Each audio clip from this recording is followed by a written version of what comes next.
जाएगी, वो leg check किया जाएगा और फ्लैट फिट। ठीक है ना भैया।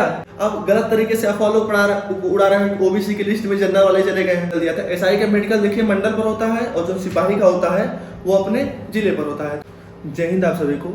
सबसे पहले तो ये बता देना चाहूँगा कि आप लोग बहुत ही बधाई के पात्र हैं जिन्होंने 50 लाख लोगों के बीच ये कंपटीशन निकाला है और 60,244 पद का जो फाइनल रिजल्ट आया है उसमें आप लोगों ने एक सीट अपनी कंफर्म कर ली। स्कोर कार्ड तो अभी आया नहीं है। उसके बाद अभी जैसे क्या हुआ था, जब 2018 और 19 की भर्ती थी हम लोगों की, 2018 में दोनों भर्ती आई थी, 41,520 और 49,568 दोनों पेपर मैंने दिया था, पर 41,520 वाला नहीं निकला था मेरा और 49,568 वाला निकला था, जिसमें मैंने 12,500 रैंक भी आई थी मेरी और उसमें मैं मेडिकल दिया था। तो आज आप लोग के सारे डाउट मतलब सारे डाउट इस वीडियो को देखने के बाद आप लोगों को थोड़ा भी और कहीं जाने की ज़रूरत नहीं है, क्योंकि मैंने 2 बार इसका मेडिकल दिया हुआ है।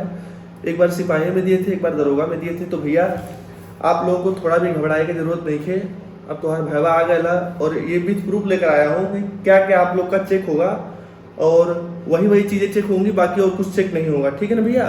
तो आप लोग एकदम कुर्सी बांध के बैठ जा लो।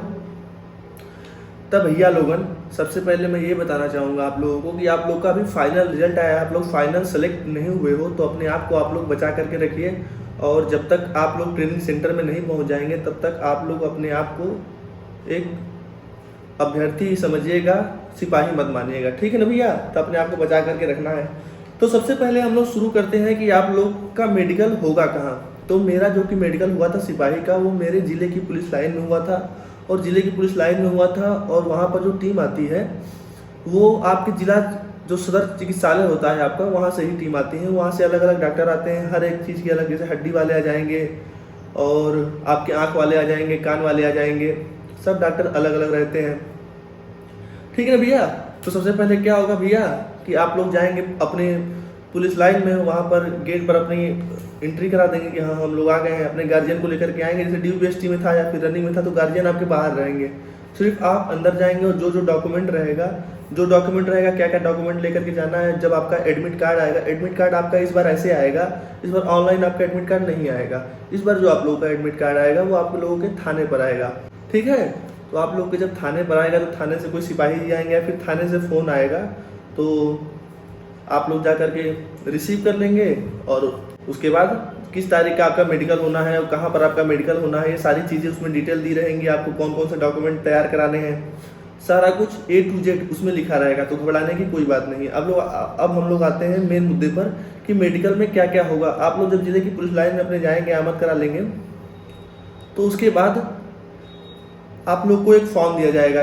ये फॉर्म जो मैं दिखा रहा हूँ ये उसी का मेन हिस्सा है कि क्या क्या आप लोग का चेक हो, कि क्या क्या चीज़ें आप लोग की चेक होगी। सबसे पहले आप लोग का जो होता है पैर, आप लोग जाएंगे तो आप लोग की देखिए फॉर्म भरवा दिया जाएगा, सारी जरूरी चीज़ें लिखवा दी जाएंगी। उसके बाद आप लोग को जो जरूरी डॉक्यूमेंट रहेंगे वो सब चेक हो जाएगा। उसके बाद आप लोग को एक एक पैनल बना दिया जाएगा, मतलब 5-5-6 लड़कों का ग्रुप बना दिया जाएगा कि इस नंबर पर आपका होना है, इनका इस नंबर पर होना है। तो मैंने 2 बार उत्तर प्रदेश पुलिस का मेडिकल दिया हुआ, एक बार दरोगा का, एक बार सिपाही का, तो मुझको पूरी की चीज़ें मालूम है। ठीक है ना। तो सबसे पहले आप लोग की हाइट नापी जाएगी, चेस्ट नापा जाएगा। हाइट और चेस्ट इसलिए नापा जाता है, जैसे मेरा ये मानना है कि एक बार तो आपका ड्यूपीएसटी में हाइट नाप ली गई है, दोबारा नापने का मतलब ये है कि ये वही लड़का आया है ना, जैसे ये वही लड़का आया है ना, जैसे वहाँ बायोमेट्रिक वोट्रिक होता नहीं, आपका हाथ का सब कुछ ले लेंगे कि जो डीबी में भी था और उसके बाद रनिंग में भी था, उसके बाद इसमें था, तो इसलिए हमको लग रहा है हाइट नापी जाती है। ठीक है ना भैया। तो इसका ज़्यादा महत्व दिया नहीं जाता है। सबसे महत्वपूर्ण चीज़ क्या चेक की जाती है मैं बता रहा हूँ। सबसे पहले आप लोगों की नॉक चेक की जाएगी, बो लेग चेक किया जाएगा और फ्लैट फिट। ठीक है ना भैया। आप लोग की स्क्रीन पर भी ये सब चीज़ें लगी जा रही है, मतलब लगाया जा रहा है कि आप लोग का क्या क्या चीज़ें चेक करा जाएगा। सबसे पहले आप लोग का नॉक नहीं देखा जाएगा, फिर बो लेग्स, नॉक नहीं होता है, ये सट जाता है घुटना, बो लेग्स में ज़्यादा एरो बन जाता है पैर का, ऐसे देखिए आप लोग स्क्रीन पर लगा होगा, उसको आप लोग देखते रहिएगा। तो ये चीज़ें होती हैं। ये 3 चीज़ चेक होने के बाद भैया लोगन उसके बाद आता है आप लोग का स्पीच डिसेबिलिटी, मतलब कि आप लोग को बोलने में कोई दिक्कत तो नहीं हो रही है। जैसे कि वो चेक नहीं करते हैं, वो आपसे कुछ ना कुछ ऐसा चीज़ पूछेंगे, जैसे कि आपसे कुछ चीज़ पूछे, आप बोलने में फंस गए तो जान जाएंगे इसको ये दिक्कत है। ठीक है ना। और माउथ के अंदर कुछ चीज़ नहीं चेक करते हैं, बस आपसे कुछ बुलवाएंगे या फिर आपसे नॉर्मली बातचीत करते करते वो जान जाएंगे कि ये बोलने में सही है कि नहीं सही है। ठीक है। उसके बाद आपका होगा फ्लैट फिट। फ्लैट फिट होता है मतलब आपको एक भीगा बोरा रहेगा, बोरे पर आप लोगों को कहेंगे खड़े हो जाओ, तो आप खड़े हो गए, और उसके बाद कहेंगे ज़मीन पर चलो। अगर ज़मीन पर आप चल रहे हैं, आपका पैर पूरा चिपक जा रहा है, मतलब ऐसे चिपक जा रहा है ऐसे, तो आप लोगों का अगर पैर चिपक जा रहा है तो समझ लीजिए वो फ्लैट फीट है, और ऐसे उठ जा रहा है ये, तो समझ लीजिए नॉर्मल पैर है। तो इस पर दिक्कत होगी, फ्लैट फीट पर दिक्कत होगी, ऐसे पैर है तो नहीं दिक्कत होगी। नॉर्मल सबका पैर ऐसे ही होता है। आप लोग एक बार बोरे पे चल करके देख लीजिएगा। ये 3 चीज़ हो गई। अब उसके बाद होता है वेरिकोज वेंस, उभरी हुई नसें। उभरी हुई नसें देखिए, ऐसा नहीं है कि ये हाथ पर नसें दिख रही हैं तो उसका हो जाएगा। उभरी हुई नसें से पैर में क्या होता है, नसों का गुच्छा बन जाता है, ऐसे round and round and round होती है। उसका भी मैंने स्क्रीन पर लगा दिया है, आप लोग समझ सकते हैं कि ये सब चीज़ें चेक होगी। और भैया बता दूं मैं कि उत्तर प्रदेश पुलिस का मेडिकल सबसे आसान होता है। जैसे है ना कि एक तरफ से सोना जाएगा, एक तरफ से आलू जाएगा, दूसरी तरफ से सोना निकलेगा, बस वही वाला है कि आप इस तरह जाएंगे और 2 मिनट में आप लोग का मेडिकल हो जाएगा। उसके बाद अन्य कोई शारीरिक डिफॉर्मेटिव, जैसे कि अन्य कोई शारीरिक चीज़ क्या है आपकी दिक्कत, जैसे हाथ की उंगली कट गई है, या फिर कुछ और शरीर में विकार है, या फिर जैसे आंखों का भेंगापन, तो वो आंख का डॉक्टर चेक कर लेंगे, वो भी लिखा हुआ है, ठीक है ना। तो ये सब चीज़ें आप लोग की चेक होगी। उसके बाद होता है आप जब जाएंगे कान वाले डॉक्टर के पास, जब कान वाले डॉक्टर के पास जाएंगे तो उनके पास एक तो ऐसी मशीन रहेगी, उसमें रिनिज टेस्ट होता है। रिनिज टेस्ट होता है आपके कान के पीछे ऐसे लगा करके एक तो मशीन रहती है जो वाइब्रेट करती है, उसे आप लोग को चेक करेंगे, पूछेंगे कि वाइब्रेशन हो रहा है, तो आप कहेंगे हाँ। अगर नहीं हो रहा होगा तो आप लोग ये मत कहिए कि हाँ हो रहा है, तो आप लोग ऐसे महसूस कराया जाता है कि हो रहा है कि नहीं हो रहा है। इससे आपकी कान की श्रवण क्षमता चेक की जाती है, तो दोनों तरफ ये चेक किया जाएगा।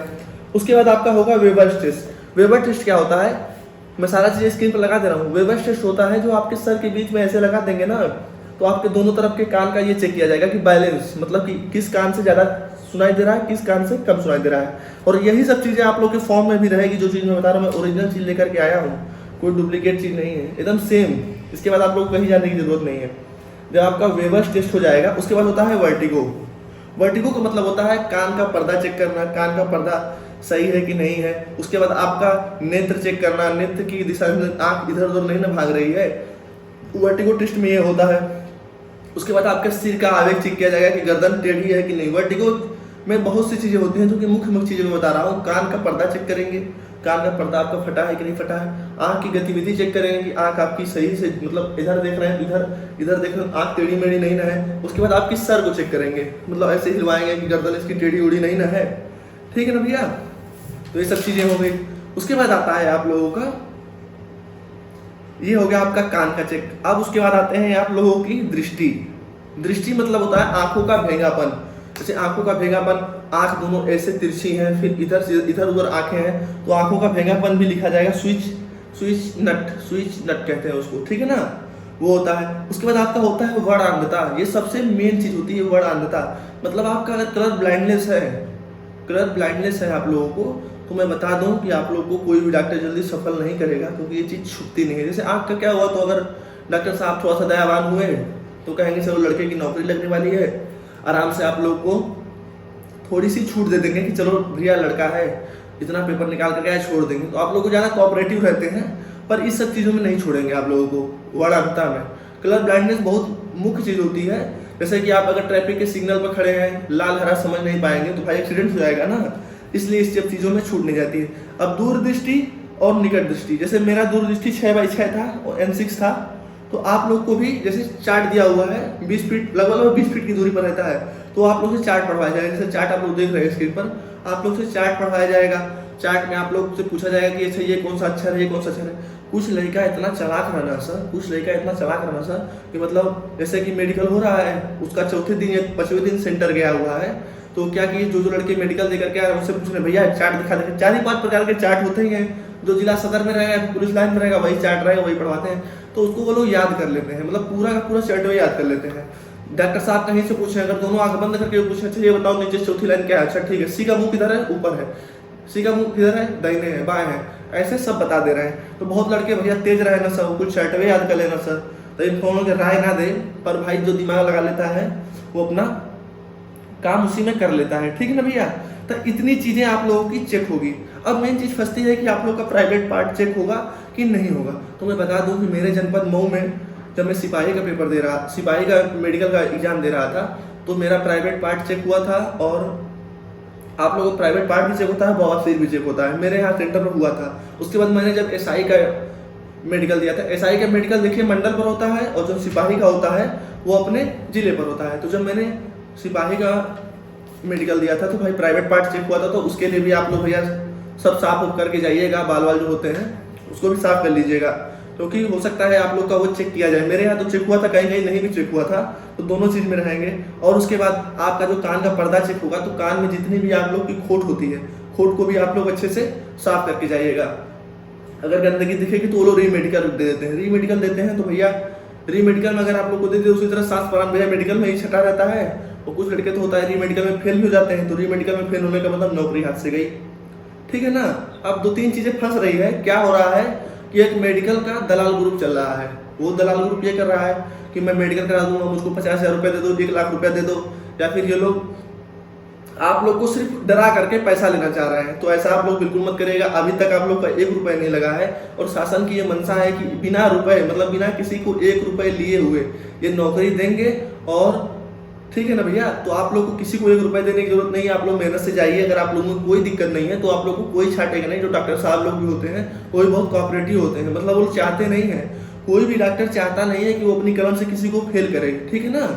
कोई भी डॉक्टर चाहता नहीं है कि वो अपनी कलम से किसी को फेल करे, बस वो पूरी तरह से संतुष्ट हो जाए। आप लोग मतलब अगर सही दिखने में हैं तो कभी आप लोग फेल नहीं करेंगे, तो डरने की कोई जरूरत नहीं है। दूसरी चीज अफवाह ये उड़ाई जा रही है कि सेकंड मेरिट लिस्ट आएगी उसके लिए धरना करना है, ये करना है, तो भैया ये सब चीजें मत करिएगा। जिसका नहीं हुआ है मैं बता दूं आप लोगों से कि सेकंड मेरिट लिस्ट नहीं आएगी, नहीं आएगी, नहीं आएगी। जब आप लोग की भर्ती आई तो उसी के नोटिफिकेशन में भी लिखा था कि जो भर्ती में बच्चे रह जाते हैं उसका जो सीटें बच जाती हैं उसको कैरी फॉरवर्ड कर दिया जाता है। तो ठीक है ना भैया, इसके लिए कोई लड़ने की जरूरत नहीं है। अब गलत तरीके से अफवाह लोग उड़ा रहे हैं, ओबीसी की लिस्ट में जनरल वाले चले गए हैं। भाई ये कैसे चले जाएंगे? तुम बताओ कि जब डीवीपीएसटी होगा किसी का, जब भी डीवीपीएसटी होता है किसी का, तो उसका जो कास्ट सर्टिफिकेट होता है वो लगता है। अगर वो कास्ट सर्टिफिकेट अपना नहीं दे पाया होगा तो उसको कैसे जनरल वाले ओबीसी डाल देंगे? हमारी बारी दरोगा में भी हुआ था, सिपाही में हुआ था कि सिंह लगा लगा के लोग एससी में थे और वो वाकई में एससी थे। कहीं कहीं लोग टाइटल सिंह लगाते हैं, कुछ और लगाते हैं, तो टाइटल में आप लोग मत जाइएगा।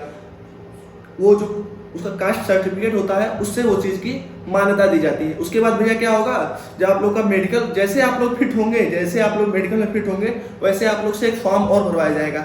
आपके चरित्र सत्यापन का फॉर्म होगा जो पुलिस वेरिफिकेशन करती है। तो उस फॉर्म में आप लोग जहाँ जहाँ पता डालेंगे आप लोग से पूछा जाएगा आपने कहाँ निवास किए हैं, मतलब आप कहीं पढ़ते भी रहे होंगे इलाहाबाद में या फिर कहीं पर भी, तो आप लोग से वो भी चीज़ भरवाई जाएगी। आप कहीं किराया लेकर मकान लेकर रहते हैं तो वहाँ का भी पता डालेंगे। तो हर जगह आप कहीं नौकरी करते हैं या फिर प्राइवेट जॉब कर रहे थे तो वहाँ का भी पता आपको डालना पड़ेगा। तो जितनी जगह रहते हैं तो उतने 3 या 4 जगह से आपका वेरिफिकेशन होगा। जैसे कि मैं नौकरी कर रहा था सिपाही की, जब दरोगा का था, तो मेरे थाने से मेरा वेरिफिकेशन हुआ था, फिर मेरे जिले से हुआ था, फिर मैं अगर दूसरे जगह के स्कूल से पढ़ा रहा था तो वहाँ से भी वेरिफिकेशन था। मेरी सारी डिग्रियाँ, मतलब मैंने कहाँ से 10वीं पास की, 12वीं पास की, ग्रेजुएशन मैंने किया था, तो मेरे सारे पूर्वांचल विश्वविद्यालय से जब मैं बीएससी किया था तो वहाँ से वो सब चीज़ का वेरिफिकेशन हुआ था। तो आप लोग को घबराने की जरूरत नहीं। जैसे आप लोग पुलिस का मेडिकल पास होंगे वैसे आप लोग से 3 फॉर्म भरवाए जाएंगे। वही फॉर्म भरने के बाद आप लोग का पुलिस वेरिफिकेशन के लिए प्रोसेस चल जाएगा। और ये सरकार काफ़ी जल्दी इस भर्ती को कराना चाह रही है। तो मेरे हिसाब से आप लोग का जैसे लगभग 15 दिन बाद आप लोग का मेडिकल होना शुरू हो जाएगा। और जैसे मेडिकल होगा उसके बाद एक लिस्ट आएगी जेटीसी की लिस्ट, उसके बाद आएगी एक जेटीसी की लिस्ट। तो जेटीसी की जो लिस्ट होती है ज्वाइंट ट्रेनिंग सेंटर, मतलब जो जेटीसी जिस जिले में होगी उसी जिले में समझ लीजिए आपकी पोस्टिंग हो गई। अब पोस्टिंग जिस जिले में आपकी पोस्टिंग होनी है वो जिले वाली लिस्ट आएगी। जैसे मेरी संत कबीर नगर में सिपाही में पोस्टिंग हुई थी तो मेरी लिस्ट में नाम आया था संत कबीर नगर। तो मेरी वहाँ पर उस समय कोरोना चल रहा था तो जेटीसी भी हुई थी, आरटीसी भी हुई थी। जेटीसी होती है जिस जिले में आप लोग की नौकरी लगी रहती है। तो आप लोग समझ लीजिए उस जिले में आप लोग की आमद हो गई, आप लोग वहीं अब रहेंगे जब तक आप लोग का लगभग अगर अपने मन से ट्रांसफर नहीं करा रहे तो एक सिपाही 14 साल तक रहता है, 14 साल तक उसी जिले में रहता है। तो ये सिस्टम होता है। समझ लीजिए कि आप लोग को अब किस जिले में नौकरी लगनी है वो भी पता लग जाएगा मेडिकल होने के बाद। तो ये सब चीज़ें हो गई। उस जिले में 1 महीना ट्रेनिंग करें, उसके बाद अगले जिले में भेज दिया जाएगा आपको आरटीसी के लिए।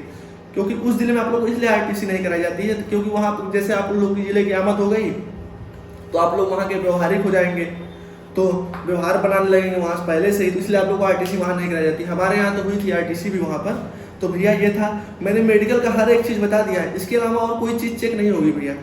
आप लोग को एकदम यही चीज़ें हैं, बस इतनी ही चीज़ चेक करानी है। और भैया लोग कुछ लोग प्री मेडिकल के नाम पर 500-1000 रुपये ले रहे हैं, मैं उनके लिए बताना चाहूँगा कि भैया आप लोग 1 रुपया देंगे और अपने जिला के सदर चिकित्सालय में चले जाएंगे तो ये सब सारी चीजें चेक हो जाएंगी आप लोगों की, ठीक है ना। तो 1 रुपये में जो आप लोग का काम हो जा रहा है वो 500 में क्यों करेंगे भाई, आपकी इच्छा, अगर मन में डर है तो आप कर सकते हैं, ऐसा कोई बात नहीं है। और दूसरा भैया, मेडिकल दलाल से सावधान रहना है, किसी के बहकावे में नहीं आना है। इस सरकार में 1 रुपया किसी का नहीं लगना है कहीं पर भी, तो आप लोग बिल्कुल निश्चिंत होकर के जाइए, मेडिकल दीजिए, शुभकामना है। तो उसके बाद भैया ब्रांड घोषणा, ब्रांड घोषणा ये है कि मैं आप लोगों से ये कहना चाह रहा हूँ कि मैं अब एसआई का सोच रहा हूँ कि एक जैसे अपनी स्ट्रेटजी, जैसे मैं सिपाही रहते हुए एसआई का पेपर क्रैक किया हूँ 8 महीने के अंदर, तो आप लोग भी क्या एक ऐसी स्ट्रेटजी बनाएंगे जिससे आप लोग मतलब कम समय में, जो लोग सिपाही हो गए वो लोग वाकई में तेज हैं और वो लोग दरोगा के लिए भी ज़्यादा मतलब अपने आप को इफिशियंस माने जो लोग रह गए हैं। जैसे लोग कह रहे थे भैया कि सिपाही लोग 19-20 बैच के सिपाही ज़्यादा दरोगा क्यों हुए, मैं बताऊं क्यों हुए, क्योंकि जितने भी लड़के से भेंट हुई वो लोग एक बार दूसरे मतलब 19 बैच के सिपाही और जो 20 बैच के सिपाही थे वो लोग एक बार इन लोगों को बीट कर चुके थे, बाद में फिर उन्हीं लड़कों से कंपटीशन हुआ। जैसे एसएससी जीडी जिस लड़के का निकला उसका सिपाही भी निकला, क्यों निकला है, क्योंकि पेपर सेम था। वैसे 19-20 में जो लड़का बढ़िया तैयारी किया हो उसी का ना सिपाही हुआ होगा। उसके बाद 21 में दरोगा की भर्ती आ गई, वो सब बढ़िया से पढ़े लिखे थे, दोबारा तैयारी किए, उनका हो गया ज़्यादा, मेरे हिसाब से लगभग 35 से 40% तक सिपाही ही हुए हैं दरोगा की भर्ती में। तो आप लोग भी जो भी लोग सिपाही हो गए हैं वो लोग अपना लक्ष्य 2 स्टार का बना हुआ लोग, ऐसे और ऐसे। भैया जब मैं सिपाही की नौकरी करता था ना, तो जब अपने यहाँ जैसे चौकी पर बैठता था तो ऐसे और ऐसे देखता था ना, तो मुझको कंधे पर 2 स्टार दिखता था, एक थोड़ी से और ऐसे, ठीक है ना। तो आप लोग भी 2 सितारा देखिए और दरोगा की तैयारी करिए। मैं दरोगा के लिए जल्दी सीरीज लाऊंगा और उम्मीद करता हूँ कि आप लोग को ये मेडिकल वाला वीडियो ज़्यादा अच्छे से समझ में आ गया हो, और आप लोगों को अच्छा लग रहा हो तो मेरा चैनल सब्सक्राइब करा लो, और ना अच्छा लगा तो अनसब्सक्राइब करा लो, हमके कोनो फर्क ना पड़े वाला बा। जय हिंद, जय भारत।